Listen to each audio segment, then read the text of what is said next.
प्रधानमंत्री के महत्वाकांक्षी योजना सुगम्य भारत योजना के तहत दिव्यांग जनों के लिए सरकार ने सुगम भौतिक वातावरण का निर्माण करना तय किया है और इस लक्ष्य को हासिल करने के लिए school, college, hospital, railway station, airport के साथ साथ अन्य सभी सरकारी इमारतों में रैंप, गलियारों, पार्किंग, प्रवेश द्वारों, शौचालय और यातायात व्यवस्था में नए आयाम स्थापित किया जाना तय किया है।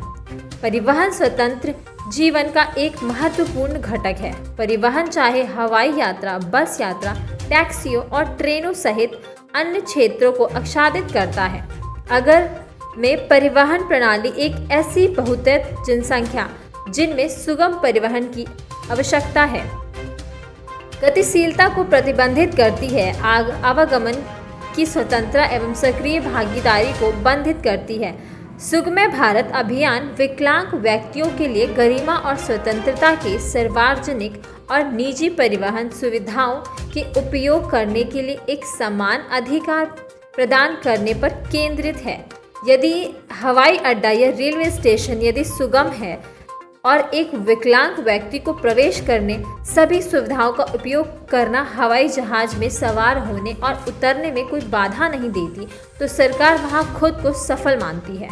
प्रधानमंत्री के इस महत्वाकांक्षी योजना के तहत सरकार ने निम्न बिंदुओं के तहत सुगम्य भारत योजना को चलाने का संकल्प किया है, जिसमें 26 शहरों में से कम 50 में सबसे महत्वपूर्ण सरकारी इमारतों सुगमता जांच कराई जाएगी और उन्हें पूर्ण रूप से सुगम इमारतों में बदलना निश्चित किया जाएगा।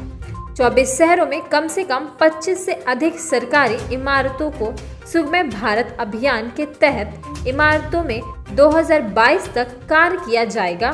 साथ में यह भी निश्चित किया गया है कि रेलवे स्टेशन को पूर्ण रूप से सुबह से रेलवे स्टेशन में परिवर्तित किया जाएगा।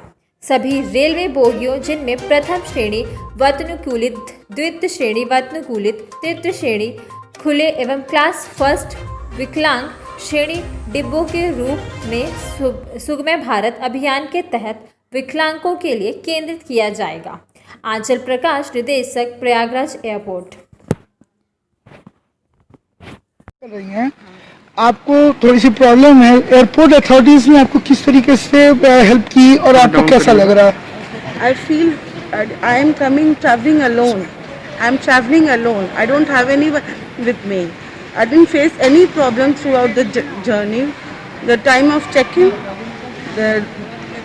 the time of travel, and here then the time of departure also.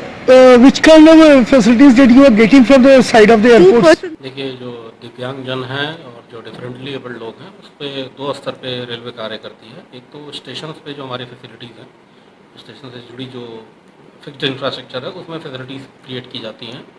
दूसरा जो रोलिंग स्टॉक कोच है जिसमें लोग ट्रैवल करते हैं, उसमें फैसिलिटी दी जाती हैं।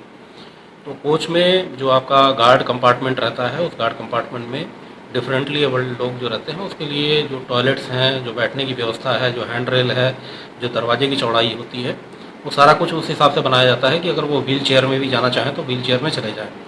प्रयागराज और बाकी मंडलों ने एक स्टेशनों पे जो उनके महत्वपूर्ण स्टेशन हैं वहाँ पे एक फोल्डेबल रैम्प भी रखवाया है, सो दैट कि अगर उसको कोच में चढ़ाना हो व्हील चेयर के साथ तो वो रैम्प वहाँ पे लगाया जा सके। जो टॉयलेट्स वगैरह हैं उसमें हैंड रेल का प्रोविज़न, हर जगह पे एक प्लेटफॉर्म से दूसरे प्लेटफॉर्म पे इस तरह के लोगों को जाने के लिए लिफ्ट के प्रोविज़न बड़े स्टेशनों पे, ये सारे कार्य किए जा रहे हैं, सो दैट कि एक ओवरऑल इस तरह का कॉम्प्रिहेंसिव स्कीम बन सके, जिससे वो जब स्टेशन पे रेलवे स्टेशन पे आए और रेलवे स्टेशन पे से ट्रेन में चढ़ने पे और ट्रेन से उतर के फिर रेलवे स्टेशन के बाहर आने तक उसको किसी भी तरह की कोई असुविधा ना हो। नहीं, इस जो व्हील चेयर और स्ट्रेचर या इस तरह से जो डिफरेंटली एबल लोगों के लिए जो भी फैसिलिटी रेलवे के द्वारा मुहैया कराई जा रही है, रेलवे उस पर किसी तरह का कोई चार्ज नहीं लेती है। व्हील चेयर्स और स्ट्रेचर और बाकी इस तरह की जो चीज़ें हैं वो हमेशा जो वहाँ पे स्टेशन जैसा कि आप जानते ही हैं कि हमारी जो नागर विमानन मंत्रालय है उसके हम लोग अधीन आते हैं, जो एयरपोर्ट्स अथॉरिटी ऑफ इंडिया है। तो भारतीय विमानपत्तन प्राधिकरण भारतीय विमानपत्तन प्राधिकरण के सभी जो एयरपोर्ट हैं, और आप यहाँ पे भी देखेंगे कि प्रयागराज हवाई अड्डे के ऊपर भी हमने समुचित व्यवस्था करी है, व्हीलचेयर से व्यक्ति ऊपर जा सके। अगर विजुअली इम्पेयर्ड है व्यक्ति, देख नहीं पाते हैं, तो उनके लिए टेक्टाइल फ्लोरिंग की व्यवस्था की गई है, ताकि वो अपना उन टेक्टाइल फ्लोरिंग के ऊपर उनको किसी और सहारे की आवश्यकता नहीं है और वो अपना सीधा चेक इन काउंटर तक पहुंच सकते हैं। चेक इन काउंटर पे भी एक व्यवस्था की गई है कि जो चेक इन काउंटर की जो हाइट है वो दिव्यांगजनों की रिक्वायरमेंट को देखते हुए उसको नीचे के लेवल पे प्रोवाइड किया गया है, ताकि वो जो उतना व्यक्ति उठ नहीं पाएगा, खड़ा नहीं हो पाएगा, उस चीज को ध्यान में रखते हुए